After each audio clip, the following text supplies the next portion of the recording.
आम्ही ज्या काही योजना सुरू केलेल्या आहेत त्या योजना देखील आम्हाला चालवायच्या आहेत।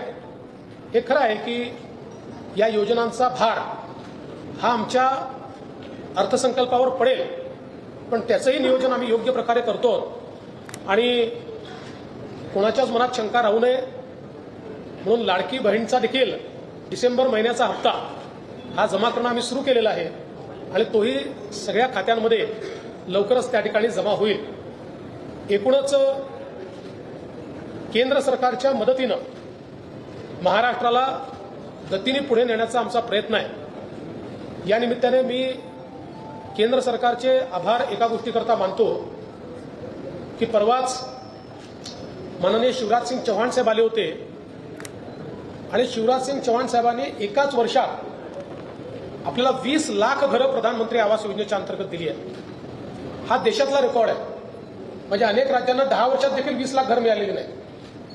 महाराष्ट्रामध्ये पहिल्यांदा आपण 2022चं जे टार्गेट ठेवलं होतं ते SCCच्या यादीप्रमाणे ठेवलं होतं। ते टार्गेट आपण पूर्ण केलं, पण ते टार्गेट होत असतानाच आपल्या लक्षात आलं की SCCची यादी अपूर्ण आहे।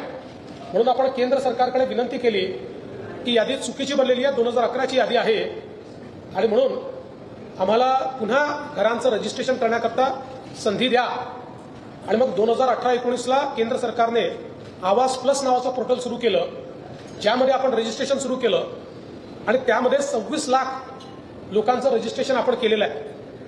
या 26 लाखापैकी जवळपास 20 लाख लोकांना घर देण्याचा निर्णय ऑलरेडी केंद्र सरकारने दिलेला आहे आणि हे करत असताना आम्ही केंद्राच्याही लक्षात आणून दिलं की काही अटी अशा होत्या की ज्याच्यामुळे गावातला गरीब हा काही प्रमाणात 10% हा त्या अटी शर्तींमुळे कुठेतरी अडकलेला आहे।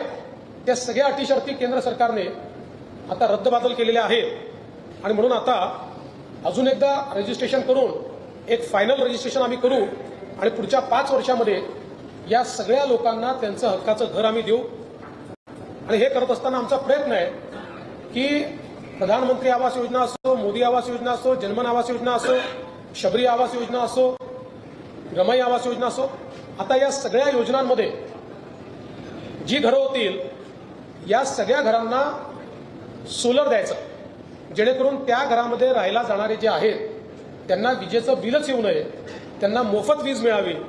अशा प्रकारचा आमचा प्रयत्न हा या पुढच्या काळामध्ये असणार आहे।